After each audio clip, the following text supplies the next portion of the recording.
स्वागत है दोस्तों आपका मेरे YouTube चैनल में। और मैं लेके आ गया हूं आप लोगों के लिए इंडियन पुलिस फोर्स का एपिसोड नंबर 6 और इस एपिसोड का नाम है द ट्रुथ। अब सबसे पहले तो तुम ये करो कि मेरा चैनल सब्सक्राइब कर लो और वीडियो को है ना लाइक कर दो, क्योंकि तुम लोग है ना देख के भाग जाते हो। तो चलो स्टार्ट करते हैं बिना समय गवाए। इसकी स्टार्टिंग होती है दरभंगा से, जहां पे पुलिस ने रेड मार दी है नफीसा हैदर के घर पे। पुलिस को नफीसा और हैदर का पता इसलिए पता चला है क्योंकि 5th पार्ट में लास्ट में शिल्पा शेट्टी जब नफीसा की मॉम से उनका पता पूछती है तो वो बोलती है वो लोग दरभंगा में है और पुलिस दरभंगा में पहुंच जाती है। सिद्धार्थ मल्होत्रा हैदर के घर जाते हैं और पूरी पुलिस वालों को कहते हैं कि सर्च करो, कहीं ना कहीं कोई वेपन तो मिलेगा और बॉम्ब बनाने का सामान तो मिलेगा। लेकिन फिर सिद्धार्थ मल्होत्रा को नफीसा रोक लेती है और कहती है सर हुआ क्या है बताओ तो सही, आप किसको ढूंढ रहे हो? तो सिद्धार्थ मल्होत्रा कहते हैं कि हम ढूंढ रहे हैं जरार को। नफीसा को तो पता ही नहीं होता कि हैदर का नाम जरार है और वो कंफ्यूज हो जाती है। तब सिद्धार्थ मल्होत्रा नफीसा पे बहुत चिल्लाता है कि चुप रहो, तुम भी उनसे मिली हुई हो। और इस वजह से नफीसा बिलीव नहीं करती है और वो बोलती है कि आप लोग झूठ बोल रहे हो और आपको कोई मिसअंडरस्टैंडिंग हुई है।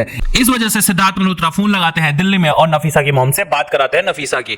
और नफीसा की मॉम बोलती है कि पुलिस ने तुम्हारे अब्बू को मार दिया है और उनको टेररिस्ट घोषित कर दिया है और तुम्हारा जो पति है वो भी टेररिस्ट है। ये कहानी स्विच होती है सुंदरबन के जंगल में, जहां पे हैदर जो है छुपा हुआ बैठा है और उसको पार करना है बॉर्डर, क्योंकि बॉर्डर पार करके वो दूसरे देश चला जाएगा और दूसरे देश जाके वो महफूज रह सकता है और इंडियन गवर्नमेंट और इंडियन पुलिस से भी बचा रह सकता है। जरार जो है एक घर में छुपा बैठा है और फिर उस घर में एंट्री होती है सलामत की। सलामत वो बंदा है जो जरार की हेल्प करेगा बॉर्डर पार करवाने में और ये लोग निकल जाते हैं बॉर्डर की तरफ। बॉर्डर होता है बांग्लादेश। इंडिया और बांग्लादेश से जो बॉर्डर जुड़ा होता है उस बॉर्डर को पार करके जरार जो है बांग्लादेश में जाएगा और महफूज रह सकता है वहां पे। जरार और सलामत जब बॉर्डर की तरफ जा रहे होते हैं तो उनके बीच थोड़ी बातें होती हैं। जरार जो है सलामत से पूछता है तुम्हारा खून नहीं खोलता है इन लोगों को देख के? तो सलामत बोलता है कि नहीं, मेरे लिए तो सिर्फ मेरा ये काम ही बड़ा है, क्योंकि मेरा काम है दूसरे लोगों को बॉर्डर पार भेजना या उस पार के लोगों को इस पार लाना, ताकि वो अपनी जो लाइफ है सही से जी पाए। सलामत जो है जरार को सुरंग के जरिए ले जाता है बांग्लादेश और बांग्लादेश में उसे मिलता है रफीक। जरार से रफीक मिलके बोलता है मुझे बहुत ज्यादा दुख है सिक्कू की मौत का,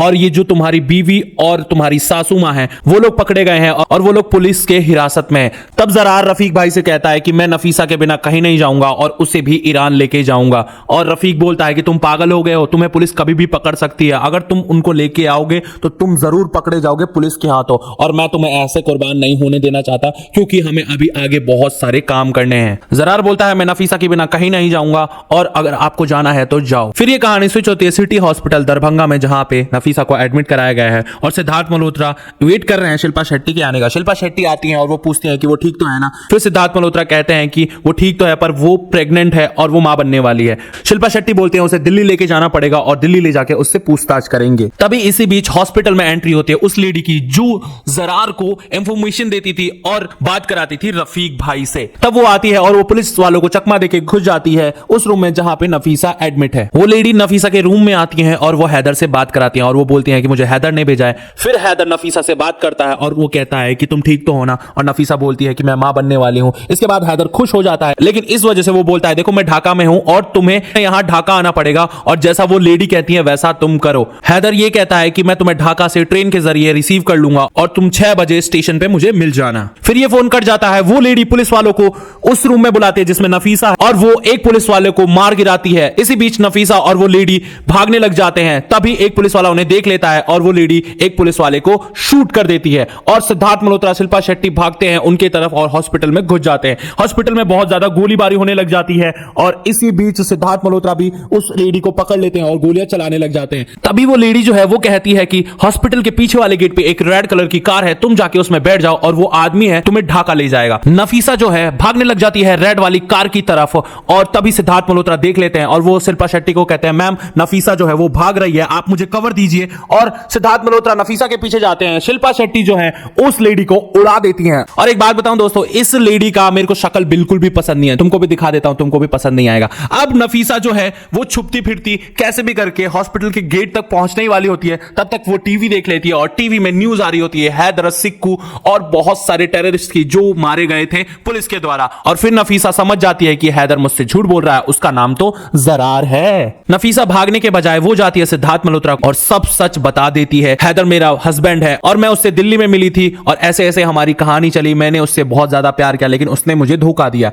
अब वो ढाका में है और वो कल सुबह मुझे रिसीव करेगा ट्रेन के जरिए, और हॉस्पिटल के गेट के बाहर एक रेड कलर की कार खड़ी है, उसमें वो आदमी है और वही मुझे ढाका लेके जाएगा। पुलिस जो है उस रेड कार वाले आदमी को पकड़ लेती है। सिद्धार्थ मल्होत्रा, शिल्पा शेट्टी जो है वो बातें कर रहे हैं कि हमें जरार को कैसे भी पकड़ना पड़ेगा, अगर जरार ढाका से ईरान चला जाता है तो हम उसे जिंदगी में कभी नहीं पकड़ पाएंगे, और वो इंडिया तो ऐसे आएगा नहीं। तो फिर शिल्पा शेट्टी कहती है, देख तू मुझे भी मरवाएगा और खुद भी मरेगा, क्योंकि ये बाहर का ऑपरेशन है, ये बाहर के देश का ऑपरेशन है और ये ऑपरेशन हम नहीं कर सकते हैं। सिद्धार्थ मल्होत्रा बोलते हैं, क्या फायदा है ऐसे देश का जो कि एक ऐसे मुजरिम को ना पकड़ पाए जिसने हमारे देश में इतनी बड़ी तबाही मचाई और मासूम लोगों को मारा।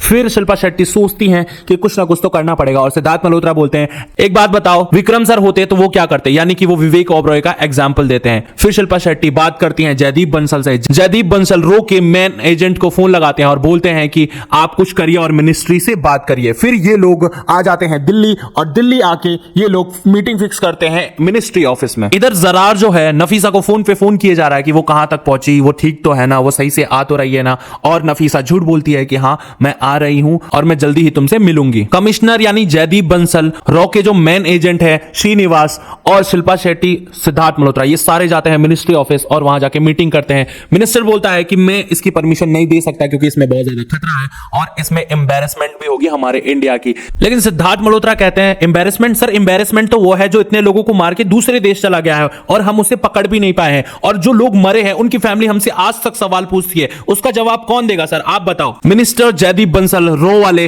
और शिल्पा शेट्टी सब सिद्धार्थ मल्होत्रा को देखते रहते हैं और वो इतनी खतरनाक स्पीच बोलते हैं कि मिनिस्टर के दिल पे लग जाती है, और वो कहते हैं कि चलो ठीक है, मैंने दे दिया परमिशन। मिनिस्टर साहब कहते हैं कि अगर तुम फेल हो गए तो क्या करेंगे, हमारी जो देश है उसकी बदनामी होगी। तब सिद्धार्थ मल्होत्रा कहते हैं कि देखो सर, हम है ना बिल्कुल भी कुछ भी मुंह नहीं खोलेंगे अगर हम पकड़े गए तो। और शिल्पा शेट्टी कहते हैं कि ऐसा समझ लो सर कि ये मीटिंग हुई ही नहीं थी, और हम अगर दूसरे देश में पकड़े गए तो हम अपने आप को टेररिस्ट साबित कर देंगे। मिनिस्टर रॉक के मेंबर से पूछते हैं कि क्या हमारा ढाका में कोई एजेंट है, तो रॉक का मेंबर कहता है हाँ बिल्कुल है, और फिर ये लोग निकल जाते हैं ढाका के लिए। शिल्पा शेट्टी जो है इस मिशन को लीड नहीं करने वाली है, इस मिशन को लीड करेंगे सिद्धार्थ मल्होत्रा, राणा और जो रॉ एजेंट है ढाका में वो। मिनिस्टर सिद्धार्थ मल्होत्रा से कहते हैं कि मुझे कुछ भी हो जाए वो इंसान यहां इंडिया में चाहिए और उसे इंडिया में जरूर लेके आना, और फिर ये लोग मिनिस्टर ऑफिस से बाहर आ जाते हैं। जयदीप बंसल कहते हैं, सिद्धार्थ मल्होत्रा देखो हम तुम्हें खोना नहीं चाहते, प्लीज एक काम करना कि मरना मत और इंडिया जरूर आना।